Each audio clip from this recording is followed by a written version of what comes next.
સ્કંદ પુરાણની કથાને આગળ વધારી ભાગ 70। આ પ્રમાણે કહીને ઋષભ યોગીએ આ રાજકુમારને બહુ મોટો અવાજ કરનારું એક શંખ તથા શત્રુઓનો નાશ કરનારું એક ખડગ આપ્યું। પછી ભસ્મને અભિમંત્રિત કરીને રાજકુમારના બધા અંગોમાં લગાવી અને તેને 12,000 હાથીઓનું બળ આપ્યું। ત્યાર પછી યોગીએ કહ્યું કે આ તલવારની ધાર બહુ તીક્ષ્ણ છે, તમે જેને એકવાર આ દેખાડશો તે શત્રુનું તત્કાળ મૃત્યુ થઈ જશે તથા તમારા જે શત્રુ આ શંખનો ધ્વનિ સાંભળશે તે મૂર્છિત થઈને પડી જશે, અચેત થઈને હથિયાર નાખી દેશે। આ ખડગ અને શંખ બંને દિવ્ય છે। આ બંનેના પ્રભાવથી અને ભગવાન શિવના કવચના મહિમાથી 12,000 હાથીઓ જેટલું બળ તથા ભસ્મ ધારણની શક્તિથી તમે શત્રુ સેના પર અવશ્ય વિજય પ્રાપ્ત કરશો, પોતાના સિંહાસનને મેળવીને આ પૃથ્વીની રક્ષા કરશો। આ પ્રમાણે માતા સહિત ભદ્રાયુને સારી રીતે ઉપદેશ આપીને તે બંને વડે પૂજિત થઈને યોગી બાબા ઈચ્છાનુસાર ચાલ્યા ગયા। આ બાજુ મગધ દેશના રાજાએ વજ્રબાહુને યુદ્ધમાં હરાવીને તેમની રાજધાનીને નષ્ટ ભ્રષ્ટ કરી દીધી, તેમની સ્ત્રીઓ અને ગોધન વગેરે હરી લીધા અને વજ્રબાહુને પણ બળપૂર્વક બાંધીને રથ પર બેસાડીને તે શત્રુ લોકો પોતાના નગરમાં લઈ ગયા। આ પ્રમાણે રાષ્ટ્રના વિનાશનો ભયંકર ઘોંઘાટ થતાં બળવાન રાજકુમાર ભદ્રાયુએ પણ એ સમાચાર સાંભળ્યા કે શત્રુઓએ મારા પિતાને બાંધી દીધા, મારી માતાઓને પણ હરી ગયા તથા દાર્શારણ દેશના રાજ્યને નષ્ટ કરી નાખ્યો છે। આ સાંભળીને રાજકુમાર ભદ્રાયુ સિંહની જેમ ગર્જના કરવા લાગ્યો। તેણે શંખ અને તલવાર લઈ લીધા, કવચ પહેર્યું અને ઘોડા પર બેસીને તે શત્રુઓને જીતવાની ઈચ્છાથી બહુ વેગપૂર્વક તે સ્થાન પર આવ્યો જ્યાં મગધ સેના હતી। રાજકુમાર તરત જ શત્રુઓની સેનામાં ઘૂસી ગયો અને ધનુષને કાન સુધી ખેંચીને બાણવૃષ્ટિ કરવા લાગ્યો। રાજપુત્રના બાણોનો માર ખાઈને શત્રુ પણ તેના પર તૂટી પડ્યા અને બહુ વેગથી ભયંકર બાણો દ્વારા તેને ઘાયલ કરવા લાગ્યા। શત્રુઓના અસ્ત્રશસ્ત્રોની વર્ષાથી ઘાયલ થઈને પણ ધીર વીર રાજકુમાર રણભૂમિમાં વિચલિત ન થયો, તે શિવ કવચથી સંપૂર્ણ સુરક્ષિત હતો।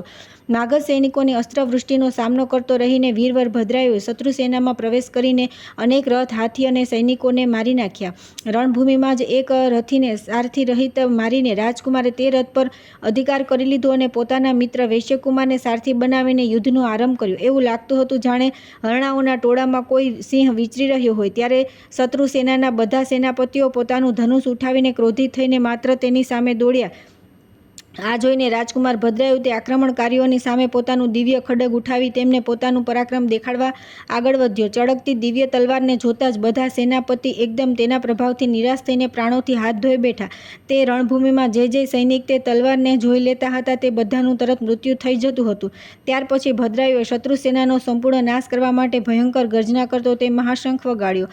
તે શંખ ધ્વનિ સાંભળતા જ બધા શત્રુ મૂર્છિત થઈને પૃથ્વી પર પડી ગયા। અચેત થઈને જમીન પર પડેલા શસ્ત્રહીન સૈનિકોને માતૃતુલ્ય સમજીને ધર્મશાસ્ત્રના જ્ઞાતા રાજકુમારે તેમનો વધ કર્યો નહીં।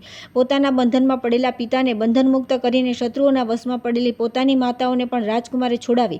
તે જ પ્રમાણે મુખ્ય મંત્રીઓ તથા નગરની સ્ત્રીઓ, બાળકો, કન્યાઓ, ગોધન વગેરે સહિત બધાને શત્રુના ભયથી મુક્ત કર્યા અને તેમને સાંત્વના આપી। ત્યાર પછી રાજકુમારે નગરના રાજા, મંત્રી તથા મુખ્ય અધિકારીઓ અને સેનાપતિઓને કેદ કરીને પોતાના નગરમાં પ્રવેશ કરાવ્યો। પહેલાથી યુદ્ધથી ભયભીત થઈને જે લોકો ચારે દિશાઓમાં ભાગી ગયા હતા તે બધા નિર્ભયતાથી પાછા આવી ગયા અને રાજકુમારનું પરાક્રમ જોઈને દરેકના મનમાં ભારે વિસ્મય થયું। બધા લોકો વિચારવા લાગ્યા કે ઓહો, આ કોઈ યોગ સિદ્ધિ અથવા તપ સિદ્ધિ પુરુષ છે કે પછી કોઈ દેવતા છે, કેમ કે આણે જે મહાન કર્મ કર્યું છે તે મનુષ્યની શક્તિ બહાર છે। આ અનંત શક્તિધારી વીરે 9 અક્ષોહિણી સેનાને પરાસ્ત કરી છે। આ સમયે ભદ્રાયુના પિતા રાજા વજ્રબાહુ વિસ્મય અને આનંદમાં ડૂબેલા હતા।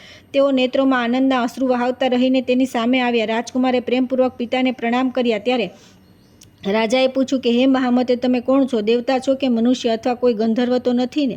તમારા માતા પિતા કોણ છે? તમારો દેશ કયો છે અને તમારું નામ શું છે? તમે અમને અને અમારી સ્ત્રીઓને કયા કારણે શત્રુના બંધનમાં છોડાવ્યા છો? તમારા આ ઋણથી હું મારા બંધુ બાંધવો સહિત 1000 જન્મોમાં પણ મુક્ત થઈ શકીશ નહીં। આ પુત્રો, આ પત્નીઓ તથા આ રાજ્ય અને નગરને છોડીને મારું ચિત્ત તમારામાં પ્રેમથી બંધાઈ ગયું છે। ભદ્રાયુ બોલ્યા કે હે રાજન, આ મારો મિત્ર વૈશ્યપુત્ર છે, એનું નામ સુનય છે। હું તેના જ સુંદર ઘરમાં મારી માતાની સાથે રહું છું। મારું નામ ભદ્રાયુ છે। હું તમારી બધી વાત તમને પાછી કહીશ। અત્યારે તમે સ્ત્રીઓ અને નગરજનો સાથે નગરમાં પ્રવેશ કરો અને શત્રુઓનો ભય છોડીને સુખેથી રહો। જ્યાં સુધી હું ફરી પાછો ન આવું ત્યાં સુધી આ શત્રુઓને છોડશો નહીં। આમ કહીને રાજકુમાર ભદ્રાયુ રાજાની આજ્ઞા લઈને પોતાના ઘેર આવ્યો અને ત્યાં તેણે તેની માતાને આ બધા સમાચાર કહ્યા। રાણીએ પ્રસન્ન થઈને પોતાના પુત્રને હૃદયે લગાવી દીધો અને વૈશ્યરાજે પણ પ્રેમથી રાજકુમારનું આલિંગન કરીને તેનો વિશેષ સત્કાર કર્યો। અહીં મહારાજ વજ્રબાહુ સ્ત્રી, પુત્ર અને મંત્રીઓની સાથે પોતાના રાજમહેલમાં પ્રવેશ કરીને બહુ પ્રસન્ન થયા। તે રાત્રિ વ્યતીત થયા બાદ યોગીઓમાં શ્રેષ્ઠ ઋષભ મહારાણી સિમંતિનીના પતિ મહારાજ ચંદ્રાગદ પાસે ગયા અને ભદ્રાયુની ઉત્પત્તિ તથા તેના અલૌકિક પરાક્રમનું વર્ણન કરીને એકાંતમાં પ્રેમપૂર્વક બોલ્યા કે રાજન, તમે તમારી પુત્રી કીર્તિમાલિનીના વિવાહ રાજકુમાર ભદ્રાયુ સાથે કરો.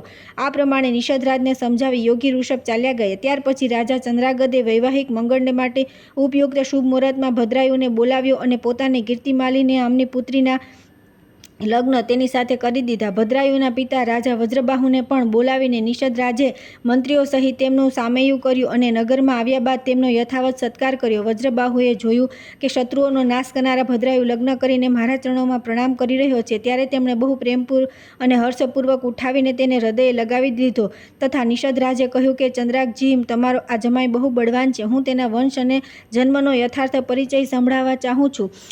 તેમના આ પ્રમાણે પૂછવાથી નિષદરાજે તેમને એકાંતમાં મળીને હસીને કહ્યું કે મહારાજ, આ તમારો જ પુત્ર છે. શૈશવકાળમાં આ રોગથી પીડિત હતો અને તેની માતા પણ રોગથી વ્યાકુળ રહેતી હતી. તેથી તમે માતા સહિત આ બાળકને વનમાં છોડી દીધા હતા. બાળકની સાથે વનમાં ઘૂમતી અસહાય નારી દેવયોગે એક વૈશ્યના ઘરમાં જઈ પહોંચી. વૈશ્ય તેની રક્ષા કરી. પછી તમારો આ બાળક રોગથી પીડિત થઈને મૃત્યુ પામ્યો, પરંતુ કોઈ યોગીરાજે આવીને તેને ફરી જીવતો કર્યો. યોગીરાજનો નામ ઋષભ છે. શિવયોગ ઋષભના પ્રભાવથી જ આ મને મા અને પુત્ર દેવતાઓ જેવા દિવ્ય રૂપને પ્રાપ્ત થયા છે. તેમના જ આપેલા શત્રુનાશક ખડગ અને શંખ દ્વારા શિવ કવચથી સુરક્ષિત થઈને ભદ્રાયુ યુદ્ધમાં શત્રુઓ પર વિજય મેળવ્યો. આ ભદ્રાયુમાં 12,000 હાથીઓનું બળ છે. સર્વ વિદ્યાઓમાં પારંગત છે અને હવે મારા જમાઈ થઈ ગયા છે. તેથી હવે તમે આમને અને એમની પતિવ્રતા માતાને સાથે લઈને પોતાના નગરમાં જાઓ. એનાથી તમે ઉત્તમ કલ્યાણના ભાગી થશો. આ બધી વાત કહીને રાજા ચંદ્રાગત પોતાના રાણીવાસમાં રોકાયેલા રાજાની જ્યેષ્ઠ પત્નીને ત્યાં લઈ આવ્યા. તેઓ સુંદર વસ્ત્રાભૂષણથી વિભૂષિત હતા. તેમણે વજ્રબાહુને રાણી સાથે મેળાપ કરી આપ્યો. આ બધી વાત સાંભળીને જોઈને રાજા વજ્રબાહુ લજ્જિત થઈ ગયા અને મૂર્ખતાવશ તેમનાથી જે અનુચિત કાર્ય થઈ ગયું હતું તેની તે પોતે જ નિંદા કરવા લાગ્યા. પુત્ર અને પત્નીના દર્શનથી તેમને બહુ પ્રસન્નતા થઈ. તેમના બધા અંગોમાં રોમાંચ થઈ ગયો અને તેમણે તે બંનેને હૃદયે લગાડી લીધા. આ પ્રમાણે નિષદરાજથી પૂજિત અને પ્રશંસિત થઈને રાજા વજ્રબાહુએ પોતાની મોટી રાણીને, રાજકુમાર ભદ્રાયુને, પુત્રવધુ કીર્તિમાલિનીને પણ સાથે લઈને પરિવાર સહિત પોતાની રાજધાની જવા પ્રસ્થાન કર્યું. ત્યાં જઈને ભદ્રાયુ સમસ્ત નગરજનોને આનંદિત કર્યા. સમય આવ્યો પોતાના પિતા જ્યારે સ્વર્ગવાસી થઈ ગયા ત્યારે યુવાવસ્થામાં અદ્ભુત પરાક્રમી ભદ્રાયુએ સંપૂર્ણ પૃથ્વીનું શાસન કર્યું અને બ્રહ્મર્ષિઓ સામે મગધરાજ હેમરથ સાથે મિત્રતા કરી તેમને પોતાના બંધનથી મુક્ત કર્યા. ત્યાર પછી આવે છે ભદ્રાયુ તથા કીર્તિમાલિનીના ભક્તિભાવની પરીક્ષા લઈને ભગવાન શિવે તેમને વરદાન આપ્યું. સૂતજી કહે છે કે રાજસિંહાસન પ્રાપ્ત કરી લીધા પછી રાજા ભદ્રાયુએ કોઈ વાર પોતાની ધર્મપત્ની સાથે રમણીય વનમાં પ્રવેશ કર્યો. ત્યાં તેમણે જોયું થોડે દૂર કોઈ બ્રાહ્મણ પતિ પત્ની બૂમો પાડતા ભાગી રહ્યા છે અને એક વાઘ તેમનો પીછો કરી રહ્યો છે. તે બંને પતિ પત્ની કહી રહ્યા હતા, મહારાજ, હા રાજન, હે કરુણાનિધિ, અમારી રક્ષા કરો, રક્ષા કરો. આ પોકાર સાંભળીને રાજાએ પોતાનું ધનુષ ઉપાડ્યું. એટલામાં તો વાઘ આવી પહોંચ્યો. તેણે બ્રાહ્મણીને પકડી લીધી. હે નાથ, હા નાથ, હા પ્રાણવલ્લભ, હા શંભો, હા જગદીશ્વર વગેરે કહીને વિલાપ કરવા લાગી. વાઘ બહુ ભયાનક હતો. તેણે જેવી બ્રાહ્મણીને પકડી કે તરત જ રાજા ભદ્રાયુએ પોતાના તીક્ષ્ણ બાણોથી તેના મર્મસ્થાનમાં આઘાત કર્યો. પરંતુ તે મહાબળી વાઘે બાણોથી જરા પણ વ્યથિત ન થતાં બ્રાહ્મણીને ખેંચીને દૂર લઈ ગયો. પોતાની પત્નીને વાઘના પંજામાં પડેલી જોઈને બ્રાહ્મણને ભારે દુઃખ થયું. તે વિલાપ કરવા લાગ્યો, હા પ્રિય, હા કાંતે, હા પતિવ્રતે, મને અહીં એકલી છોડીને તમે પરલોકમાં કેમ ચાલી ગઈ? તમારા વિના હું કઈ રીતે જીવી શકીશ? હે રાજન, તમારા તે મોટા મોટા અસ્ત્ર-શસ્ત્ર ક્યાં છે જેમની બહુ પ્રશંસા સાંભળવામાં આવતી હતી?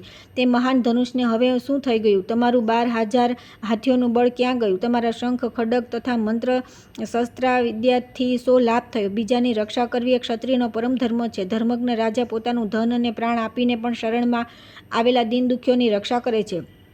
જે પીડિતોની પ્રાણ રક્ષા કરી શકતા નથી એવા લોકોના જીવન કરતાં તો તેમનું મૃત્યુ જ શ્રેષ્ઠ છે. આ પ્રમાણે બ્રાહ્મણનો વિલાપ અને તેના મુખેથી પોતાના પરાક્રમની નિંદા સાંભળીને રાજાએ મનમાં આ પ્રમાણે વિચાર કર્યો કે ઓહો, આજે ભાગ્યના પરિવર્તનથી મારું પરાક્રમ નષ્ટ થઈ ગયું, મારા ધર્મનો પણ નાશ થઈ ગયો. તેથી હવે મારી સંપત્તિ, રાજ્ય અને આયુષ્યનો પણ અવશ્ય નાશ થઈ જશે. આવું વિચારીને રાજા ભદ્રાયુ બ્રાહ્મણના ચરણમાં પડી ગયા અને તેને ધીરજ આપીને બોલ્યા કે હે બ્રહ્મણ, મારું પરાક્રમ નષ્ટ થઈ ગયું. હે મુજ અધમ ક્ષત્રિય પર તમે કૃપા કરો. હે મહામતે, શોક ત્યાગી દો. હું તમને મનોવાંછિત પદાર્થો આપીશ. આ રાજ્ય, આ રાણી અને મારું આ શરીર બધું જ તમારે આધીન છે. જણાવો, તમે શું ઈચ્છો છો? બ્રાહ્મણ બોલ્યા કે હે રાજન, આંધળાને દર્પણનું શું કામ? જે ભિક્ષા માગીને જીવન નિર્વાહ કરતો હોય તે ઘણા બધા ઘર લઈને શું કરશે? જે મૂર્ખ છે તેને પુસ્તકનું કામ તથા જેની પાસે પત્ની નથી તે ધનને લઈને શું કરશે? મારી પત્ની ચાલી ગઈ. મેં કદી કામ સુખનો ઉપભોગ કર્યો નથી. તેથી કામભોગ માટે તમે મને તમારી આ મોટી રાણીને આપી દો. રાજાએ કહ્યું કે હે બ્રહ્મણ, શું આજ તમારો ધર્મ છે? શું તમને ગુરુએ આવો જ ઉપદેશ આપ્યો છે? શું તમે નથી જાણતા કે પરાઈ સ્ત્રીનો સ્પર્શ સ્વર્ગ અને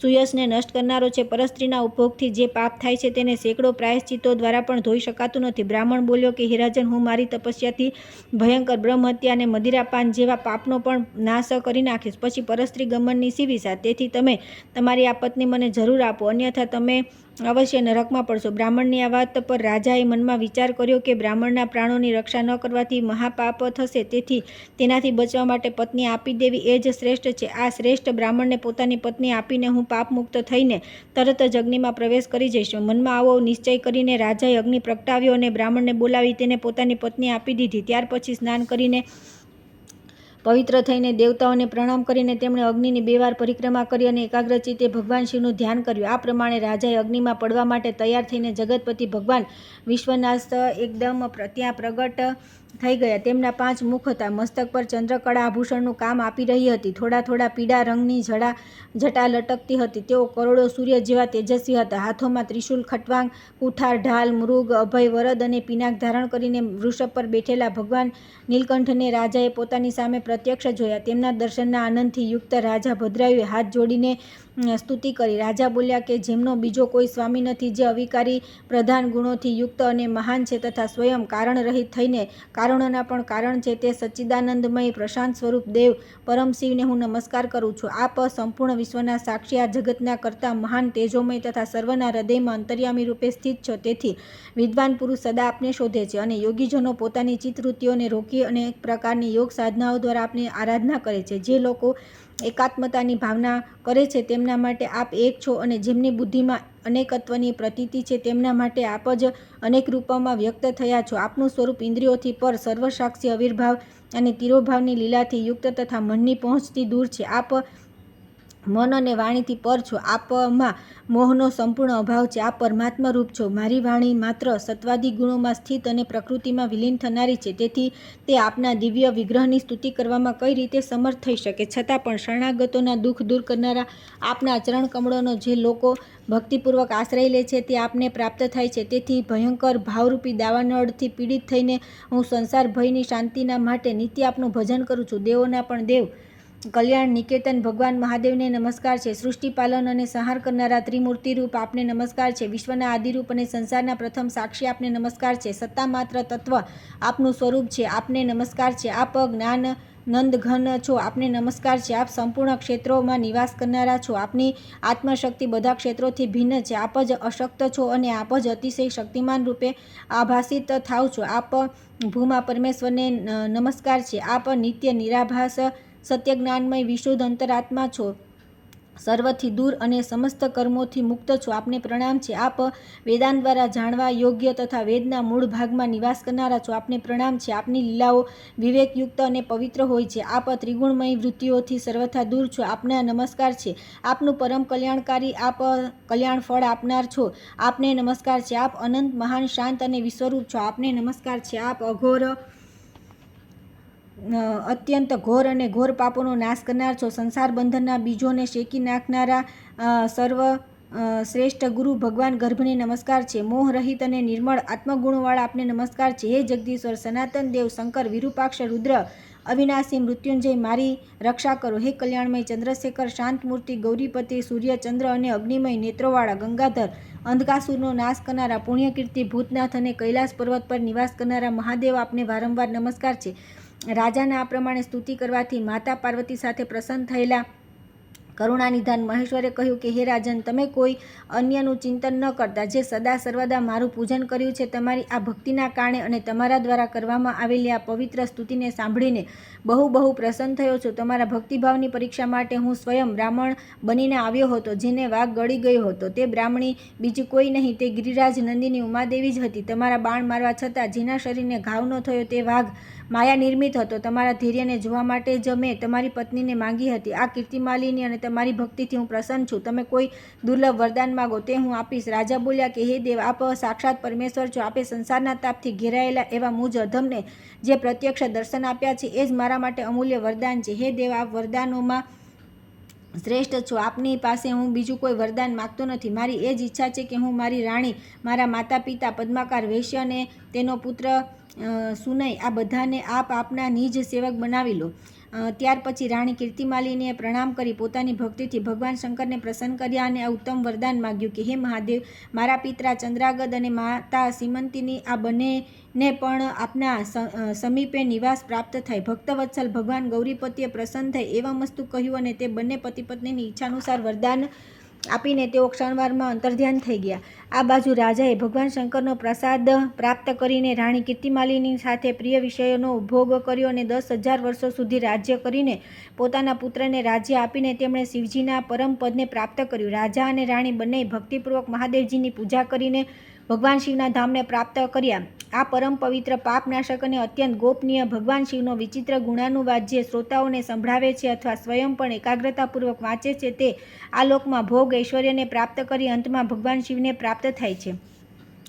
ત્યાર પછી આવે છે ભસ્મના મહિમાથી બ્રહ્મ રાક્ષસનો ઉદ્ધાર. સૂતજી કહે છે કે વામદેવ નામે પ્રસિદ્ધ એક મહાતપસ્વી શિવયોગી થયા છે જે સુખ દુઃખ વગેરે દ્વંદ્વથી રહિત નિર્ગુણ શાંત અસંગ સમદર્શી આત્મારામ ક્રોધને જીતનારા તથા ઘર અને ગૃહિણી રહિત હતા. સર્વના ઉપર દયા કરવામાં સંલગ્ન રહેતા તે મહાત્મા એક દિવસ સ્વેચ્છાનુસાર ફરતા ફરતા એક ભયંકર ક્રોચ અરણ્યમાં જઈ પહોંચ્યા. તે નિર્જન વનમાં કોઈ ભૂખ તરસથી વ્યાકુળ અત્યંત ભયાનક બ્રહ્મ રાક્ષસ રહેતો હતો.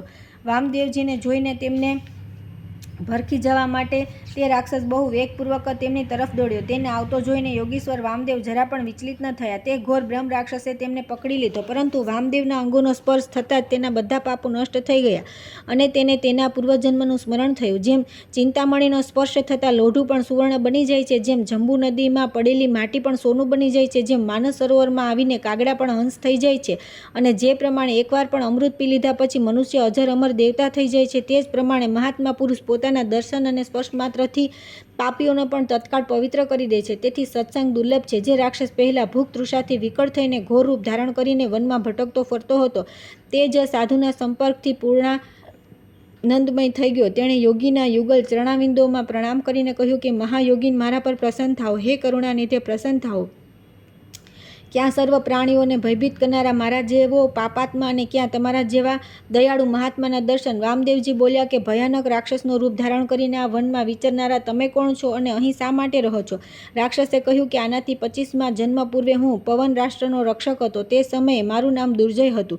હું મહાન પાપી અને સ્વેચ્છાચારી હતો. દરરોજ નવી નવી સ્ત્રીનો ઉપભોગ કરવાની ઈચ્છા રાખતો હતો. દરરોજ એક એક સ્ત્રીને ભોગવીને છોડી દેતો અને તેને ઘરમાં રાખીને અન્ય સ્ત્રીઓનું અપહરણ કરાવતો. મારા દ્વારા ભોગવાયેલી તે સ્ત્રીઓ ઘરની અંદર બંધ રહીને રાત દિવસ શોકગ્રસ્ત રહેતી હતી. મારા રાજ્યમાં જેટલા બ્રાહ્મણ હતા તે બધા સ્ત્રીઓ સાથે ભાગી ગયા. હું સધવા, વિધવા, કુમારી તથા રજસ્વલા બધી પ્રકારની સ્ત્રીઓનું અપહરણ કરી તેમની સાથે કુકર્મ કરતો હતો. આ પ્રમાણે દૂષિત વિષય ભોગોમાં આસક્ત, મત અને મદિરાપાનમાં રત રહેવાના કારણે મને યુવાનીમાં જ યક્ષ્મા વગેરે મોટા મોટા રોગોએ ઘેરી લીધો. મંત્રીઓ અને સેવકો પણ મારો ત્યાગ કરી દીધો. અંતે મારા જ કુકર્મોના કારણે હું મરી ગયો.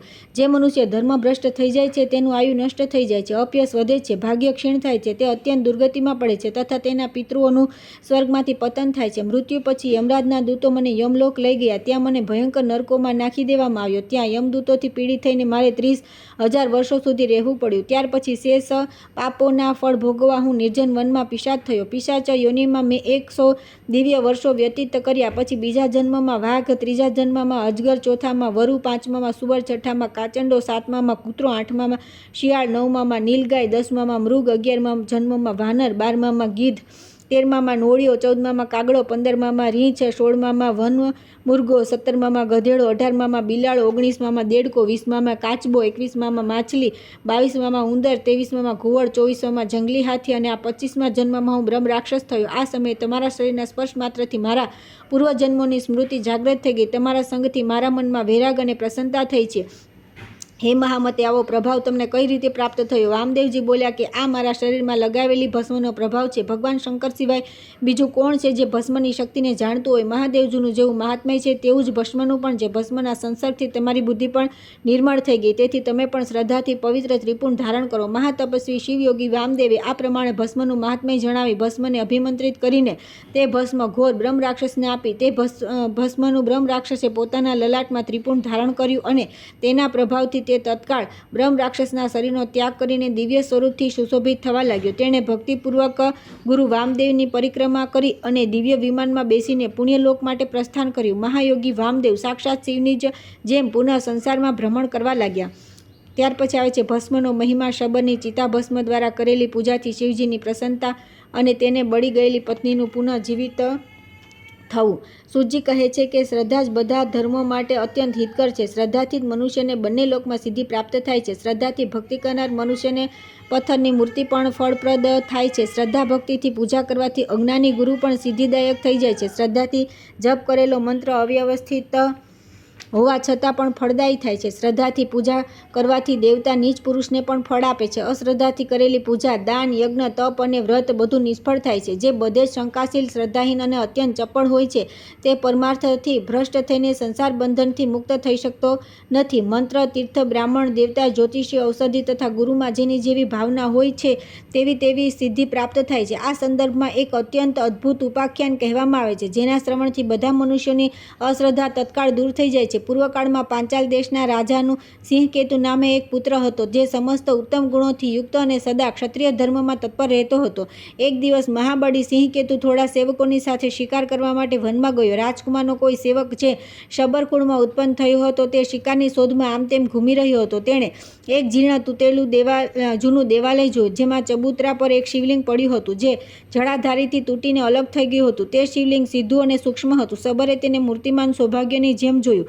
પૂર્વકર્મથી પ્રેરિત થઈને તેણે તે શિવલિંગને શીઘ્રતાપૂર્વક ઉઠાવી લીધું અને બુદ્ધિમાન રાજપુત્રને દેખાડ્યું. હે પ્રભુ, જુઓ આ કેવું સુંદર શિવલિંગ છે. મેં તેને અહીં પડેલું જોયું છે. હું ભક્તિપૂર્વક આની પૂજા કરીશ. તમે મને પૂજાની વિધિ બતાવો જેથી મંત્ર ન જાણનારા મારા જેવી વ્યક્તિ દ્વારા પણ કરવામાં આવેલી પૂજાથી ભગવાન શિવ પ્રસન્ન થાય. નિષાદના આ પ્રમાણે પૂછવાથી પરિહાસ કુશળ રાજકુમારે હસીને કહ્યું કે શિવલિંગને શુદ્ધ આસન પર સ્થાપિત કરીને સદા સંકલ્પપૂર્વક નવા જળથી અભિષેક કરવો.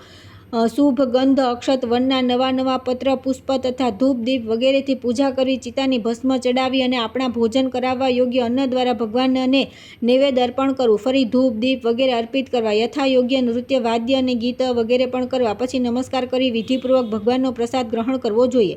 આ શિવપૂજનની સાધારણ વિધિ છે. પોતાના સ્વામી આ પ્રમાણે ઉપદેશ દેવાથી ચંડક નામના તે શબરે તેને સાદર શિરોધાર્ય કર્યો અને પોતાને ઘેર આવી લિંગ મૂર્તિ મહેશનું પ્રતિદિન પૂજન શરૂ કર્યું. તે દરરોજ ચિતા ભસ્મનો ઉપહાર ભેટ કરતો હતો. પોતાને જે વસ્તુ પ્રિય હતી તે બધું ગંધ, પુષ્પ, અક્ષત વગેરે પ્રથમ ભગવાન શિવને અર્પણ કરતો હતો. ત્યાર પછી તે ભગવત પ્રસાદને સ્વયં ગ્રહણ કરતો હતો. આ પ્રમાણે તે પત્ની સાથે ભક્તિપૂર્વક મહેશ્વરની પૂજામાં સંલગ્ન રહ્યો.